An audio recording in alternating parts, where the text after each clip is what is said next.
ಕೇಂದ್ರ ಸರ್ಕಾರ ನನಗನ್ಸತ್ತೆ ಅದು ಯಾವ ಆಧಾರದ ಮೇಲೆ ಇಷ್ಟಿಷ್ಟು ಲಕ್ಷ ಜನಗಳನ್ನೆಲ್ಲ ಈ ತರ ಮತಹೀನರನ್ನಾಗಿ ಮಾಡ್ತಾ ಇದೆ.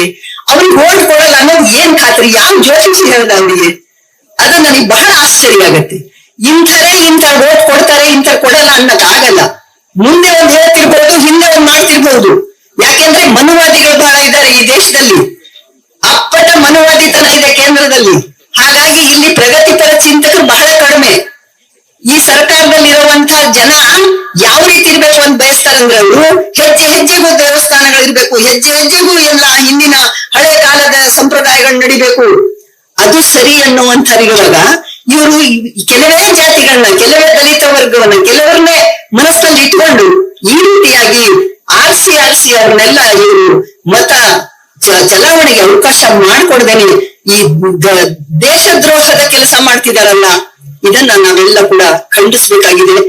ಪ್ರತಿಯೊಬ್ಬನಿಗೂ ಇಲ್ಲಿ ಮತ ಕೊಡುವಂತ ಹಕ್ಕಿದೆ ಅಂದಾಗ, ಈ ಮತ ಕೊಡುವವರ ಬಗ್ಗೆ ಅವರ ಪೂರ್ವಾಪರ ವಿಚಾರವನ್ನ ನೀವು ಯಾಕೆ ಹೆಚ್ಚೆಚ್ಚು ಆಲೋಚನೆ ಮಾಡಕ್ ಹೋಗ್ತೀರಾ?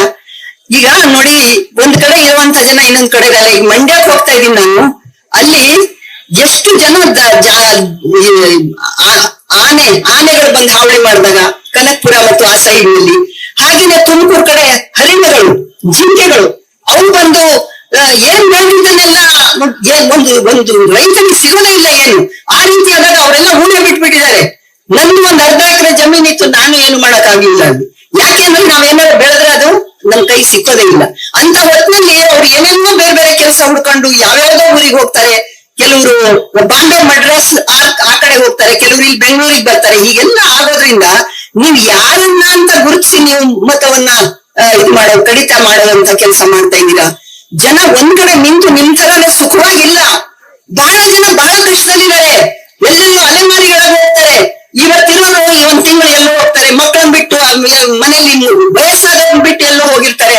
ಅಂತ ಹೊತ್ನಲ್ಲಿ ನೀವು ಅವ್ರನ್ನೆಲ್ಲ ಕೇಳಿ ಏನೇನೋ ಕೇಳ್ತೀರಾ, ಆ ಪ್ರಶ್ನೆಗೆ ಉತ್ತರ ಕೊಡಲ್ಲ. ಹಾಗಾದಾಗ ಅವ್ರನ್ನ ತೆಗೆದು ಹಾಕ್ತೀರಾ ಮತಪಟ್ಟಿಯಿಂದ. ಆಗ ಅವ್ರ ಪಾಡೇನು? ಈ ದೇಶದಲ್ಲಿ ಬದುಕ್ಬೇಕೋ ಇಲ್ವೋ? ಏನ್ ಸ್ವಾತಂತ್ರ್ಯ ಭಾರತನೋ ಅಲ್ವೋ? ಏನ್ ಸಂವಿಧಾನ ಇಲ್ವೋ? ಇದನ್ನ ಖಾತ್ರಿ ಪಡಿಸಿ ಕೊನೆ ಪಕ್ಷ ಹಿಂದಿನ ರಾಜರ ಆಳ್ವಿಕೆನಾರ ತರ್ತೀರ ನೋಡಿ. ನಿಜವಾಗಿ ಇದು ಬಹಳ ಬಹಳ ಆತಂಕಕಾರಿಯಾದಂತ ವಿಷಯ. ಇದು ಹಳ್ಳಿಗೂ ಮನೆಗೂ ಮುಟ್ಬೇಕಾಗಿದೆ. ಈ ಜನ ಮಾಡ್ತಾ ಇರುವಂತ ಮೋಸ, ಇದಕ್ಕೆ ಒಳಗಾಗಬಾರ್ದು ಯಾರು. ಇಂಥ ಒಂದು ಅವೇರ್ನೆಸ್ ಮತ್ತೆ ಅರಿವು ಮೂಡಿಸುವಂತ ಕೆಲಸವನ್ನ ಇವತ್ತೇನು ಈ ಒಂದು ಪ್ರತಿರೋಧ ನಮ್ಮ ಸಮಾವೇಶದ ಮುಖಂಡರಾದಂತ ಅಶೋಕ್ ರವರು ಮತ್ತು ನಮ್ಮ ನೂರರವರು, ಈ ಎಲ್ಲ ಬಹಳ ಜನ ಮುಖಂಡರಿದ್ದಾರೆ ಇಲ್ಲಿ.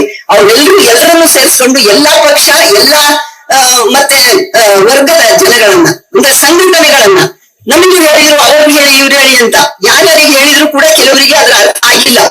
ಎಷ್ಟೋ ಕನ್ನಡ ಸಂಘಟನೆಗಳು ಬಂದಿದ್ರು, ಇದ್ರ 2 ಪಟ್ಟು ಜನ ಇಲ್ಲಿ ಇರಬಹುದಾಗಿತ್ತು. ಅದ್ರ ಬಗ್ಗೆ ಬಹಳ ಸೀರಿಯಸ್ ಆಗಿ ಯಾರು ಆಲೋಚನೆ ಮಾಡ್ತಾ ಇಲ್ಲ. ಮಾಡಬೇಕು ಅಂತ ನಾನು ಅನ್ಕೊಳ್ತೇನೆ. ಇವತ್ತು ಪಕ್ಕದಲ್ಲಿ ಕಾಂಗ್ರೆಸ್ಸಿನ ಸಮಾವೇಶ ಕೂಡ ನಡೀತಾ ಇದೆ. ಅವರು ಇದ್ರ ಬಗ್ಗೆನೆ ಮಾಡ್ತಿದ್ದಾರೆ ಅಂತ ಅನ್ಕೊಂಡಿದೀನಿ. ಯಾಕೆಂದ್ರೆ ಸರ್ ಹೇಳ್ತಾ ಇದ್ರು, ಯಾರು ಸರ್?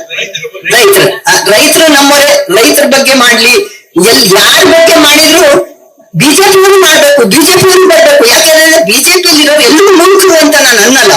ಹೇಗೆ ನಮ್ಮಲ್ಲಿ ಎಲ್ಲರೂ ಬಹಳ ಸಜ್ಜನರು ಇದಾರೆ ಅಂತ ನಾವು ಭಾವಿಸಿದ್ರೆ ಎಷ್ಟು ತಪ್ಪೋ, ಅಲ್ಲಿ ಮೂರ್ಖರಿದ್ದಾರೆ ಎಲ್ರು ಅಂತ ಭಾವಿಸೋದು ಕೂಡ ತಪ್ಪಾಗತ್ತೆ.